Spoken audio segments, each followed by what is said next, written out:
Breathing techniques for healing, coming right up. Hey, I'm Dr. Ekberg with Wellness for Life, and if you'd like to learn how to get as healthy as possible by understanding how the body really works, then make sure you hit the subscribe button and the notification bell so that you don't miss anything. Breathing can be very, very important for your health, and how you breathe plays a very big role. Of course, no one is going to forget to breathe, period. Your body is going to make sure that you breathe somehow. But if you learn a specific technique, you can actually create a relaxation response that can improve your healing dramatically. When you breathe in, your heart speeds up. When you breathe out, your heart slows down. Because your body is so smart that when you breathe in, there's more air in the lungs, so the body sends more blood there to pick up the oxygen, and then when you breathe out, vice versa. The only thing that can make the heart speed up is called the sympathetic nervous system, a stress response. So every time that you breathe in, you're having a tiny, tiny little stress response. And every time that you breathe out, you have a little relaxation response or parasympathetic response. So when you breathe, let's say your heart rate is about 60, then on an in-breath, it's actually about 65, and on an out-breath, it's about 55. It's averaging 60. And the better that change, better that heart rate variability works, the healthier you are. It's actually a very, very good indicator of overall health and health potential. It turns out you can influence this by breathing a certain way. So when you breathe in, you fire off your stress response. When you breathe out, you fire off your relaxation response in your nervous system. So for most people, what happens is they breathe in for a couple of seconds and then they breathe out really, really fast. So there's not time enough, there's not long enough time on the out breath for the parasympathetic nervous system to engage. So what we want to do is we want to slow down the in-breath some, and we want to slow down the out-breath a whole lot compared to how we normally breathe. So a good breath would be to breathe in for 4 to 5 seconds and then breathe out for 5 to 6 seconds. Breathe in 4 to 5 seconds, fire off the sympathetic, the stress response. Breathe out 5 to 6 seconds, a little bit longer, to fire off the relaxation response or the parasympathetic response. So some people don't understand how profound these things can be because they think that, oh well, so I breathe for 5 minutes and I relax for 5 minutes, but then I have to go about my day and then I'm just as stressed as before. But that's not true. If you just do it once, then it is true because you'll only feel good for a few minutes that you do it. But if you do it on a regular basis, you're going to entrain a pattern.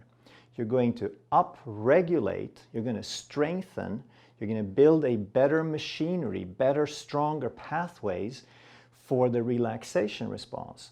So every time that you breathe in, you fire the sympathetics. That means you activate the fibers and the cells associated with your sympathetic nervous system. And when you breathe out, you fire up the nerves and pathways and cells associated with your parasympathetic nervous system. And every time that you activate something, especially on a regular basis, you will strengthen, you will upregulate. That pathway will become stronger. That pathway will engage more readily in the future, so that if you do these breathing exercises regularly, you will become a more relaxed person. This is using a principle called neuroplasticity, so that anything that you do more of gets stronger. Anything that you do less of gets weaker. It takes up less real estate. You're building new tissue in the brain when you strengthen something, when you activate something, and you're deteriorating, you're creating atrophy when you don't use something. So your brain is responding to your behavior. Anything that you do a lot of will get stronger. So if you practice a lot of relaxation, you become a more relaxed person. How about that? So let me show you how this works. Let's do a quick and easy demonstration. So what you want to do is put your hand on your stomach so you can feel it expanding. So when you breathe in, you can follow my hand. So you breathe in, 2, 3, 4, and out, 2, 3, 4, 5, and in, 2, 3, 4, and out, 2, 3, 4, 5. That's the basic pattern. This has been researched a tremendous amount by Heart Math Institute. There's another video that I did that was dedicated exclusively to heart rate variability and some of the research that they had done. It's pretty powerful stuff. So that's the pace. Now, one more thing we want to know is that there's a few different places that we can breathe in the body. The first is the stomach. So a belly breath, that's the relaxed and healthy way of breathing. That's the fundamental way of breathing. Your diaphragm, which is a dome-shaped muscle, sits right under the rib cage, and when it contracts, it flattens and it pulls, it sucks down the lungs so that they inflate.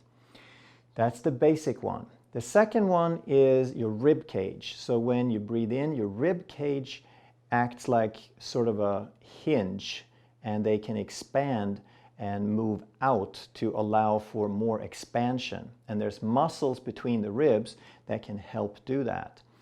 The third one is the shoulders and the neck muscles, the trapezius muscles. So when you lift your shoulders, you're pulling the lungs away from the diaphragm. So out of these three, the only one you really want to use when you're relaxing is the diaphragm. Then when you breathe a little bit heavier, like exercise, then you use the expansion of the rib cage and a little bit of the shoulders as well. And when you have an emergency, when you got to get as much air in as possible, that's when you use all three. You use the diaphragm, the rib cage, and the shoulder muscles. But when you're relaxing, you definitely want to pay attention to the shoulder muscles so that you relax them.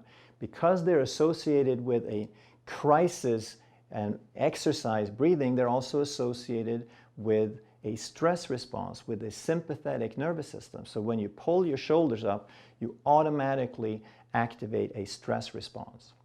So put a hand on the belly, feel it expanding with the breath, and feel it falling when you're breathing out with the exhalation.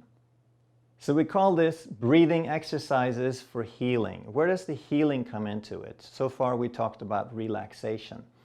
Well, it turns out it's actually the same thing, because the sympathetic and parasympathetic that we talked about, the relaxation is about activating the parasympathetic and deactivating the sympathetic. So the parasympathetic nervous system is the one that is involved with your digestion and with your immune system and with your reproduction and with your healing.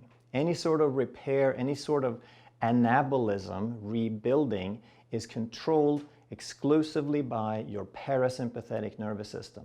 So when you're stressed, you can't do any of those things. When you relax, you're allowing your body to do more of them.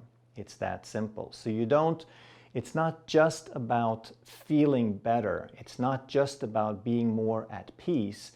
Those states of being relaxed and at peace also improve your healing. They're allowing your body to do the healing that it's designed to do. If you enjoy this sort of information about understanding how the body works to get healthier, then make sure that you share this information with other people, because everyone in the world needs to be healthier, and our healthcare system is not helping much.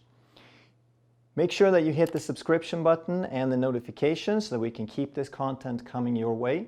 And if you have any comments or questions, just list those below and we'll be more than happy to get back to you on that. Thank you so much for your attention.